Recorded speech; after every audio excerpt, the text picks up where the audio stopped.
Okay, my bad. Uh, I guess I popped in and out, and I had to restart it again. So that's what I did. I just restarted it. So, let me see. I'm coming in clear. Pimp, play a pimp. Just she. Come on, Jermaine. She'll tell me if I'm coming in clear or whatnot.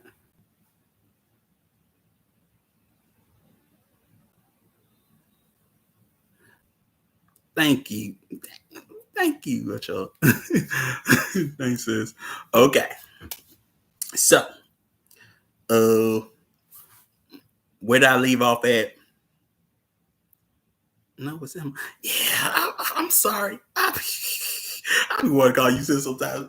Ah, yes, Emma. I'm sorry. Look, she want to get her title right. It's Emma. Hey, sister. Why do I look like your sister? See, yeah, but she gonna do it with a smile. We back like we never left. You know what I'm talking about? I don't know where what was heard last, but from what I got, I just started from Paul. Well, he has dreams and tells you know Jessica that he knows that she's pregnant, right? The beauty about that, um, now silly, I met first. You said play a pimp. Oh, I call everybody play play a pimp. I call everybody. Okay, yes. Yes, you're not a player and you're not a pimp. I mean, but you could be on the low. I don't know. You know, that smile can fool anybody. Look, that's been in just real way. Smile, but you got some ways about you we don't know about. But yeah, so um, the beauty about Paul having these dreams is that he can decipher like um, what's real and what's not. You know what I'm talking about, and he knows what's going to happen. And mind you, you sort of don't see it in the movie. You know what I'm saying? But that scares people. You know what I'm saying? That really that scares the normal human. You know. Um, no, I just restarted it. Sister Marsha, you good? I just restarted it. I was worried about that, so I just redid it. Bring that beat back. Okay. So yeah. Um so he knows what's going to happen. I think that's sort of a little bit of the problem is that you don't get how I guess how freakishly prophetic the Atreides children can be. Let's just put it like that. Or the Atreides progeny can be. Tell you they scare people with what they know. They scare people with what they know. And so, he says that, what I'm saying, and he begins to, tell her that. And she's like, your father don't even know that. I barely, I barely know that. You know what I'm saying? Um, peace, M.R. Lane. And so finally we get to Salusa Secundus, you know what I'm talking about? And we get into them dang on Sardaukar. The Sardaukar is the elite unit of the Emperor. The Emperor. You know what I'm saying? That may be why the Emperor was so afraid of the house. No, Sister Dedra. It had nothing to do with Paul. In a sense. You can say that the Spacing Guild and the Bene Gesserit were more interested in him, and at least you can tell, at least from the books, that the Spacing Guild was afraid of him because they want him dead. You know, and that was one thing that always puzzled the Emperor. Like, why would they want him killed? Because he couldn't put it together, because he don't know. But the real reason why he was afraid of the houses is because they were growing in popularity. You know what I'm saying? It was growing in popularity with the houses of great houses of the Landsride. And the Duke was a powerful man because of his popularity. He was a charismatic leader, man of the people. He's a man of the people. So of course everybody liked him. And you could gain a lot of support from that, from that charisma, and good, so-called good, good natured, politician, whatever. Little squeaky clean, you know what I'm talking about? Yeah, they did say they were popular. Yeah, they're the good guys, you know what I'm talking about? Yeah, they were afraid because of Leto's favor with the people. The Duke would have been desired as emperor. Yes, and in a sense, he can play for the throne. That's another reason. He can play for the throne. Why can he play for the throne, Lo? They don't tell you, but I'm gonna tell you. Because the emperor and the Duke are family. They're family. So they're kinsmen, as they say. They are family. So he could play for the throne if he wanted to, but that goes with, royalty and succession and things like that. What about the prophecy? I thought that was a threat. The prophecy is really, if you ask me, the prophecy is really for the Fremen. It's to really basically religiousize them. That's what the prophecy is for. If you ever pay attention to it, the prophecy, if you look at it amongst the Fremen, it's to religiousize them. You know what I'm saying? Like even the Atreides and the Harkonnen are cousins. See, everybody family in this. Well, Chief already said it, but yeah, I'm gonna say it to later. But yeah, it is what it is. But yeah, where the Fremen of Iraq is supposed to be a representation of freemen. It seems though they were conquered and their planet was harvested for spice. They still maintain their thinking and culture. Well, how can I put this? Ooh, I thought about this reference earlier. The Fremen in the deep desert are like a historical context. They are like, what the heck? Hold on. Yeah, so shit, quick on the trigger, headshot, already. Because I was about to say, oh, baby, act ugly, So, yeah, no nonsense already. But a historical context, because I thought about this, they're like the equivalent of Africa in the interior, in the sense that it's like you don't know what goes on there. It's like when the Romans and the Greeks and everybody, they all stayed to like Egypt and the coast. They never went down south. Because if you go down south, you ain't coming back out. You know what I'm talking about? So it's like the interior. That's what I thought about. It's like the interior. There's people there. You don't know how many people are there. You don't know how many sieges. You don't know how many Fremen are there. They live in this wild, uncharted place. But if we go there, we may not come back. So that's what I thought about. um today. That was a sort of equivalent where you don't know how many people are there, but you only they can live there. And we've tried to go that far, in the deep desert, and we don't come back out. We don't come back out alive. Um,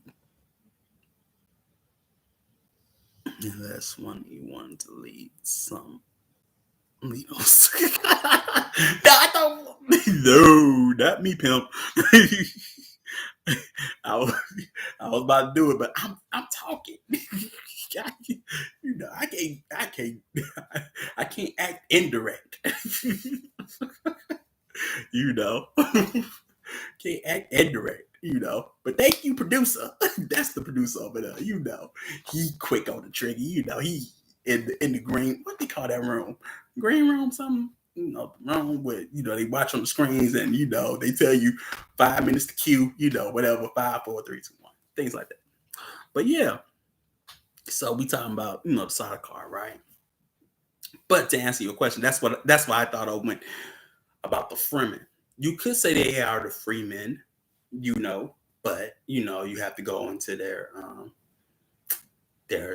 lineage, before they were called Fremen, they were called the Zensuni, you know. Um, and they immigrated to Arrakis. They weren't always there, but the Zensuni immigrated to Arrakis, and then that's how they came to be there, you know. But yeah. So that's a Sardaukar, right? They the elite of the emperor, and they're on Seleucus Secundus. For those that don't know, Seleucus Secundus is actually the ancestral homeworld of House Corino, which is the imperial house, of Shaddam the Fourth. Their House Corino, and that is their ancestral homeworld. And Seleucus Secundus is a prison planet. It's a prison planet. But it is also basically the training ground and breeding center, you can say, for the Sardaukar. And the Sardaukar, they're the brutal, bloodthirsty warriors. You can rationalize it to, I guess you could say, the Agoge of Sparta, but much worse. You could say it's like Spartan training, but much worse, way worse. Yeah, they were sacrificing, harvesting blood and whatnot. Look, them boys are brutal. They get it. You know what I'm saying? They get it. And one thing, well, that's the thing. Yes, the Sardaukar got their hand in this. The problem is that when Pita, guess not. Can I do this? I guess not.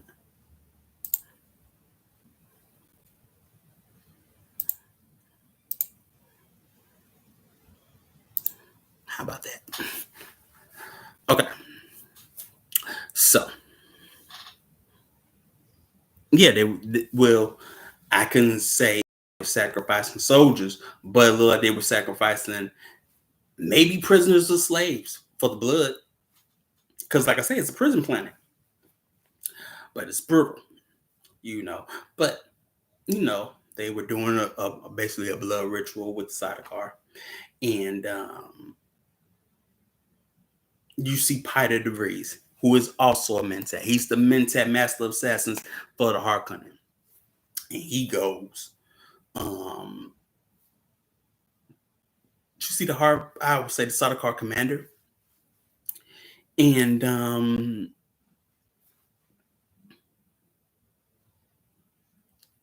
they talk over and says they talk it over, and Sardaukar commander is like, you don't need us, y'all outnumber the Atreides, but Piter's like, well, The Atreides are the finest, warriors in the Imperium, you know, and they are, you know what I'm saying? They get it, but the thing is that this is supposed to be, I would say, a black operation in the sense that, yes, the Emperor has promised 3 battalions of his Sardaukar, but the Sardaukar are not supposed to be there in the sense that they should be wearing Harkonnen uniforms, and you shouldn't even know that they are there. You may know that they're maybe by how they fight or their branding, these on the nape of the neck, but their branding that shows that they are Sardaukar. But they ain't supposed to be there because really the Emperor ain't supposed to be having his hand in this, or at least a visible hand in this. So you got them wearing their battle armor and everything. Like, yeah, we're Sardaukar and we're going to be here. They ain't supposed to be there because they don't want to start a civil war. Remember, the Duke is very powerful. And by the Sardaukar being there and openly being there, that could be grounds for a civil war. It's supposed to look like, basically a feud between the Harkonnens and the Atreides, which they do have. But the Emperor is like, like Pontius Pilate. I don't know what's going on, but I wash my hands with this. That's between them. That has nothing to do with me. But you actually see, the Emperor playing a part in this by having the Sardaukar there, which is, contrary to, I guess, being politically devious and, or wasn't setting a trap, you know what I'm saying? But yeah.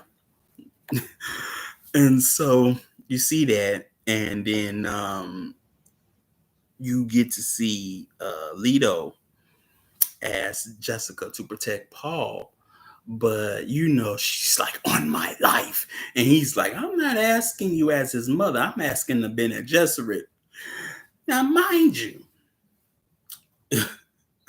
you don't get this in the movie because Jessica's just, like I say, she's so plain and mousy, and the witches are just so much more. They so much more. But no one trusts the Bene Gesserit. Nobody trusts them. Nobody trusts them. Matter of fact, literally, the Atreides know that they got a traitor. Mapes tells them that they got a traitor. And the primary suspect is Jessica.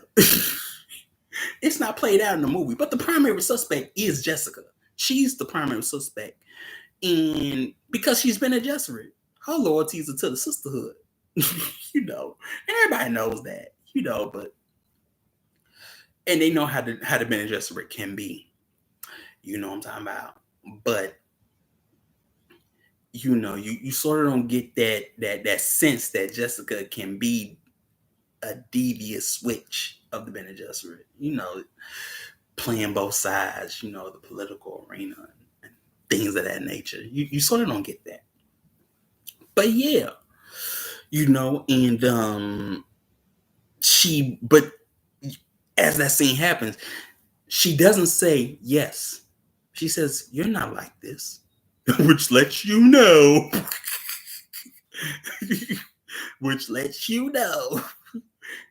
It's probably sisterhood before everything, even my child. But she's like, it's not like you, Leto. She never answered the question, and he never prized and said, no, I want a yes and no answer.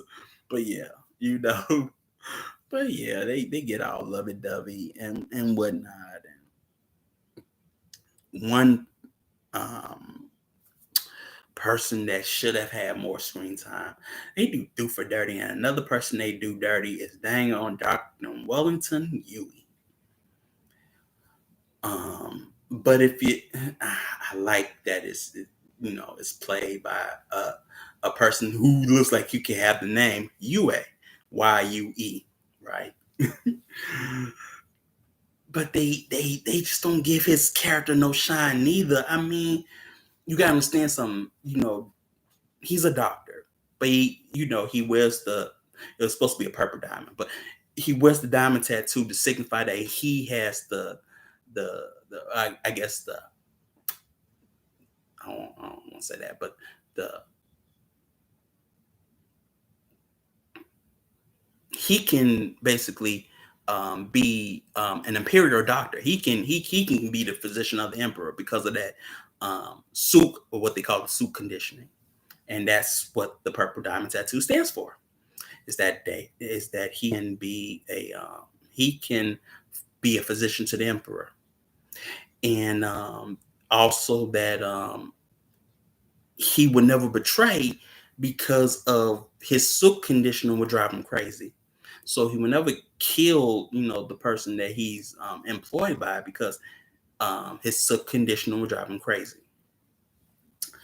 And they, like I say, they don't give him no shine. They don't give him no love. You know what I'm talking about? They don't make him seem like, I guess, inconspicuous, where in the sense where you don't see him as the traitor. You know what I'm saying? Like you don't get the feeling from him, and that's like I say, when you know the traders know that they got a trader, but they go over and who could it be? If it's close, what I'm saying, and they go over the closest people that they have, what I'm saying, and but no one suspects Dr. Yubi,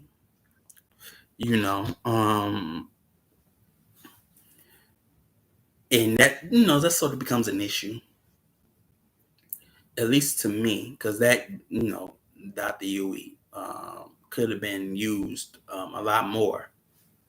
And so after that, you see basically the Harkonnen siege of Arakan, or what I like to call it, because it's basically a siege, but from airborne, from above. All these spaceships come down, and you know they're sieging the city. You know, and it's a beautiful battle. It's a beautiful battle. Look at or warrior in me saying, "Oh, that was beautiful." It's a beautiful battle scene. I wish a little bit that they would have played a little bit more of the battle tactics. Like you see a little bit of it when you got the Atreides facing off with the Harkonnen, and they using swords and spears. And I'm like, you know, man, they could have done so much with the spears, especially with the traders being, a reference to um, Greece. I mean, you could have had like a hoplite unit or some, not with the shields because they, got physical shields, body shields, but with the spear, like they're amazing, not only with the sword but also with the spear. You know what I'm saying? And how the spear can, attack and kill, somebody that's wearing shield armor quickly. You know what I'm saying? And that's why they, use that tactic. That could have, oh, bro, that would have been nice. You know what I'm saying? But that's me. That's me. I would love to see something like that. But they get attacked, and then you see the side car just jump down, and then they just make light work of the Atreides. You know what I'm saying? And I mean, they get decimated. You know what I'm talking about? And you see, Duncan Idaho, he fights and kills and gets in a ornithopter and flies off. Paul and Jessica are captured, and you know, they're in an ornithopter as well because uh, you don't get in the book that, well, not in the book but in the movie, that Dr. Yui suggested that they be sent off or dropped off in the desert, and that was to help them. You know what I'm saying? In a sense, because he was betraying the Duke, and he wanted the Duke to kill the Baron because the Baron had his wife Juana. Now, for those who don't know, Dr. Yui's wife Juana is a Bene Gesserit herself. But yeah, they do that, and you know, he replaces the one of Leo's teeth with a poison tooth. You know, remember the tooth, remember the tooth. But he said because of this, I'll try to save your your concubine and your son, mind you. Uh, okay, Jessica is not the Duchess Atreides. She's the bond concubine of the Duke. You know, whereas if a legal marriage were to occur, that person that marries the Duke Leto would have been the Duchess. But she's the concubine, bond concubine of the Duke. You know, for those that don't know. So that happens. Paul and Jessica are in a ornithopter, and they got Jessica gas. She can't use the voice because she's been adjusted. But because of her training with Paul, he uses the voice, and they're able to basically escape. Um, but they can't use the ornithopter no more. But they have things left by Dr. Yui, and they they go off into the desert for a little bit, right? And then we go back to Arakin, and we see, Leto is basically naked or whatnot with the Baron, and he's eating. You know what I'm saying? He eating and whatnot, and basically enjoying this victory, you can say. But then, Leto in his delirious state, he talks, he says some words, and the Baron levitates over him. Like, what'd he say? What'd he say? And one thing he says is, here I am, and here I remain. And he bites down on the tooth, and poison mist fills the room. And you see the Baron flies up on the ceiling and whatnot, and everybody everybody dies in that room, but the Baron. Piter dies and whatnot, but everybody dies. You know what I'm saying? But the Baron, he's the one that's still alive. You know what I'm saying? And while after that happens, Paul and Jessica, they know that Leto has died, and that's when Paul has his waking dream, and he sees basically um, a jihad or a holy war that will be fought, so-called in his name, in his father's name, and he just keeps on screaming at, and Jessica tries to calm him, but he's like, "Get away from me! What do you do to me?" You know what I'm saying? In the book, it's more cooler. You know what I'm saying, when he does that, but you know he sees that. Now you don't get that feeling of the holy war, I would say, that happens, in the future, because it's gonna happen, and how bloody it is, man. I mean, but yeah, you know, um, and how much you see Paul, he fighting in this new armor. He ain't even fighting in a damn steel suit. But yeah, he fighting in new armor. Fighting against Sardaukar and winning in the desert and whatnot. It's cool. You know what I'm saying? But you don't get the I guess the depth of what will happen when Paul builds this Atreides empire. We'll just say it like that. and he starts to pacify or wage war on the former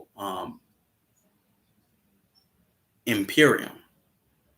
You really don't get that depth, on how great it is or how tyrannical it is. You know what I'm talking about? But yeah, and so you see that, and then you see Duncan and Liette or Dr. Kynes. Um, they find Paul and Jessica, and they bring them back to basically a Fremen holdout, which used to be like a terraforming station, and they talk. You know, Paul wants the wants Dr. Kynes to testify that the emperor had his hand in this and whatnot. Paul ain't that dang on naive. Remember, these people, this kid is wise beyond his years, and here he is like, well, I'm gonna try to marry the emperor's daughters, one of the emperor's daughters, bruh. It's like, well, he would have known he was gonna do that anyway, but. I want you to testify that that the emperor has hand in this. He already knows that the emperor set them up. He already knows this. So why is he, coming up with these naive naive ideas? You already know what's going on. You already know that the emperor, set this trap up for y'all. But knowing there's a trap is the first step in invading it. That was the point. And they couldn't invade the trap because they didn't know who the traitor was. By the time they knew who the traitor was, it was too late, pretty much. So that was one thing. And after that, you know what I'm saying, you see the Sardaukar find that place, and they raid on it, and they kill everybody inside. They kill Duncan Idaho. He takes a few with him, he's a good sword master. He takes a few with him, but Paul and Jessica escape, with an ornithopter, and you see Dr. Kynes get stabbed by a Sardaukar, but before she really dies, she basically calls a worm, and that worm eats, her in the Sardaukar. You know what I'm saying? I really don't like the thumpers in this one. The thumpers are too shallow. They're not real boom vibratory, things. It's like pop, pop. It's like you can't call a worm with that, but that's just me. That's me picking, you know. And after that, you see Paul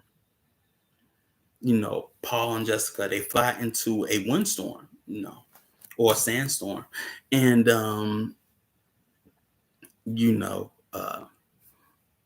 they crash into to the sands, and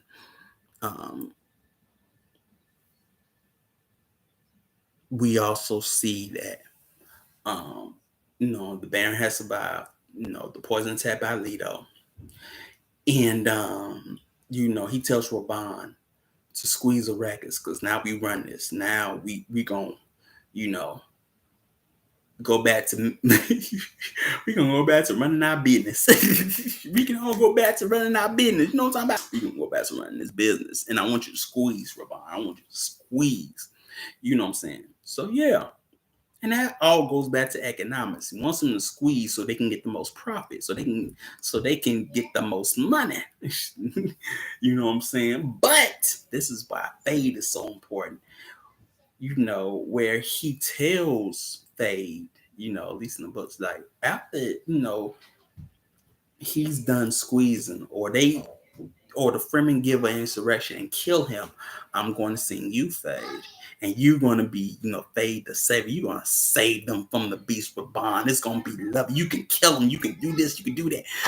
You can see that they have plans within plans. It goes farther than just taking Arrakis and just making profit. They're setting a political arena or stage for Fade to be, the next ruler of Arrakis. But you don't get to see that. But don't worry about that. Maybe that's a good thing that they don't show them yet. You know what I'm talking about? Could be. Could be. And so after that, you know, um you see Paul and Jessica walking in the deep desert. And to find a Fremen, a worm is called, and they go, where the mountains are and make it. But, worm is called up and then called away by a thumper. And, Paul dreams of Jameis. It could have been. Well, I'm iffy on Jameis. I'm always iffy on Jameis. But yeah, they wanted to make it look, make it an impossible future, like Jameis is a friend. But okay, whatever. But he has dreams about Jameis, teaching him about the ways of the desert and things of that nature and whatnot. But Worm's called away. They find Fremen. They find Stilgar, and they find like a scouting band of him and his people. And Stilgar's like, well, the boy, can learn our ways and whatnot, but the woman, she's untrained and we can't do nothing with her. So they was gonna kill Jessica.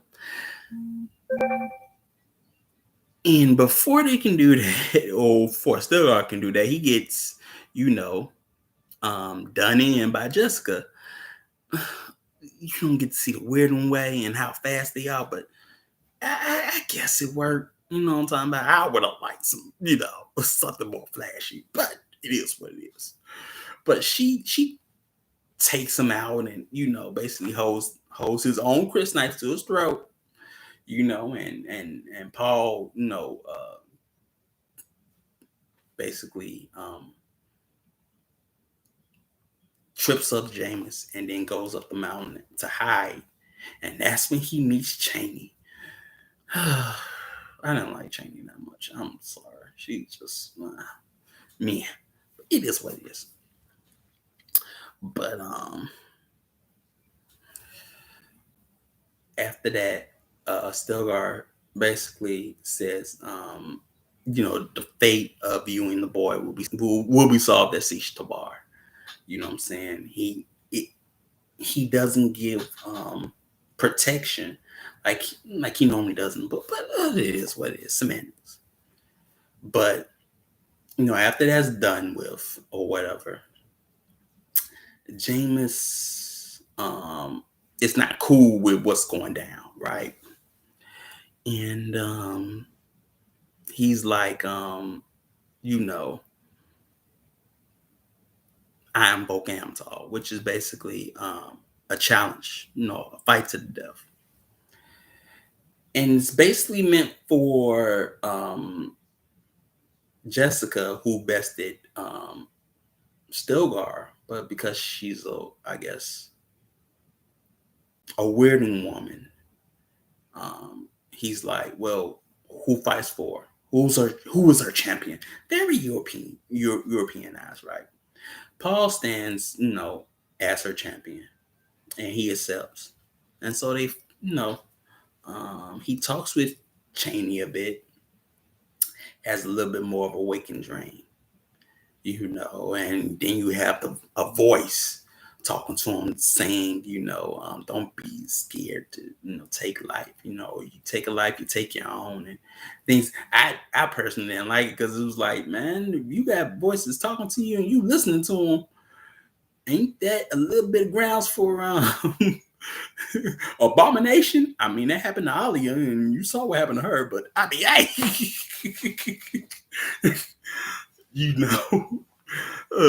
that's that. But that's God Emperor. That's, well, no. Yeah, no, Emperor Doom, not God Emperor Doom.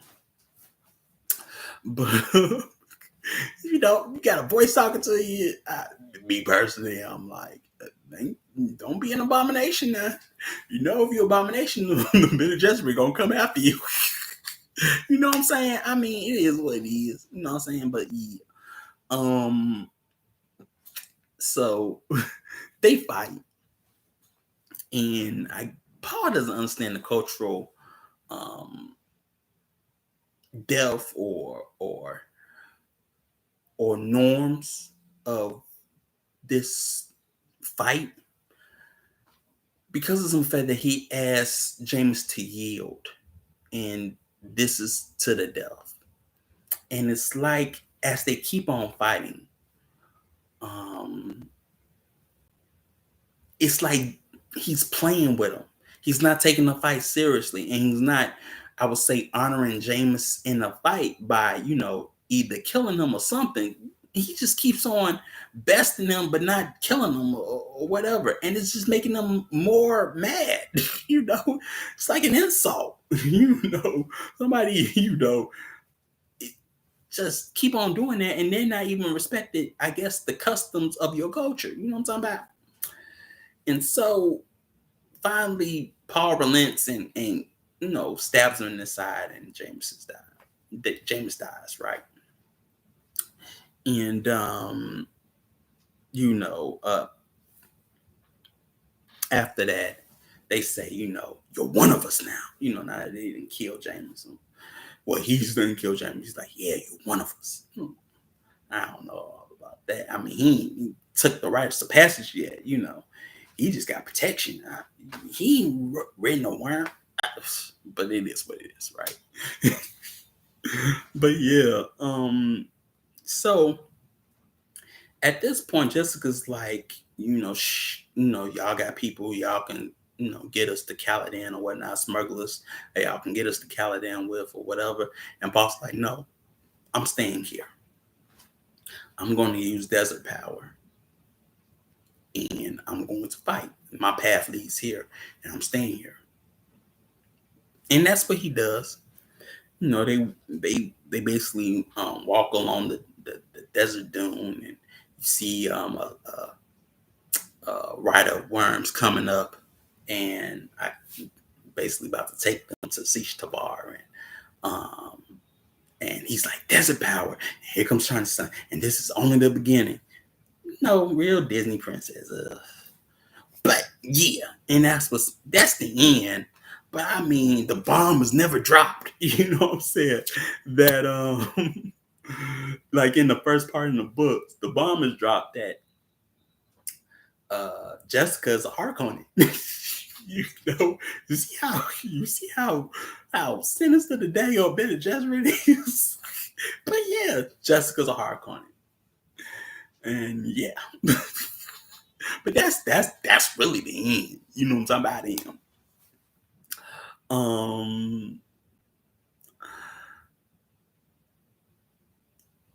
I like how it ends because a bomb is dropped, right? And then you go into the next part, which is more deep. You know what I'm saying? Because they don't call, the Fremen doesn't call him by Paul. They call him Muad'Dib. Even well, even in basically Paul's dreams, Cheney doesn't even call him Paul. It's Usul. Yeah, semantics. That's semantics. You know what I'm talking about? This nitpicking, right? But it is what it is. But that's the end. You know what I'm saying? Like I say, I love them. You know what I'm saying? So I can't wait for part two. It's gonna be interesting because it's gonna be a lot of fighting, and we're gonna get into some more politics. I bet we gonna see the emperor and whatnot. And, you gotta play him up, man. You gotta play the emperor up big. You know what I'm saying? And then not just mean the emperor, but Hassan Fenring. You know what I'm talking about? And Irulan and things of that nature. That'd be interesting to see. You know what I'm saying? But yeah, that's what's gonna go down. Um, next strong, we'll be doing a little movie called Sankofa. That's on Netflix. This is gonna be interesting. I've never seen it, so I put that on there just because I never seen it. I thought it'd be interesting to see because somebody seen it and said it was good. But we gonna find out, you know what I'm saying? And don't forget to come out tomorrow for Shema Anu, and we'll further our build on family and children. Um, so, man, that's Dune, bro. We will be here like 3 hours straight talking about it. You know what I'm talking about? And getting into it. I mean, bro, we could be talking about it forever. Like forever. You know what I'm talking about? And look, once part 2 come out, we'll be talking about it some more. That's the dang job. We'll be talking about it some more. You know what I'm saying? And so, give thanks everybody, and I will see y'all next strong for Sankofa. So I mean, give thanks to Chief because I mean, hey, look, like I said, I'm just purist, but now I'm not. I'm not about to be a purist no more. I'm gonna read the prequels and get more deep into it. I was just, but yeah. So I give thanks, Chief, because yeah, you did beat me with that one. I was like such a purist, a snob, a doom snob. I'm not reading those prequels. Ha! Not doing that. What I look like. But yeah, I'm gonna do it. So I'm gonna get into it with it, and I'll be able to speak more in depth like Chief do. By the time part 2 comes out, by the time part 2 come out, I'll be able to tell you more about Dune and whatnot, and the intricacies of Dune and whatnot, just like Chief do. We'll be able to talk more about the witches and them other ones because I can't say it, but we talk about the witches and them them girls. We can talk about the witches and them girls, but yeah. So that'll be cool, and then we can talk about we can't talk about Ben and Telexu yet. That and they're cool too, but that's all the time we have for today. But yeah, give thanks to everybody. I will see y'all next strong. So give thanks, shalom, and peace.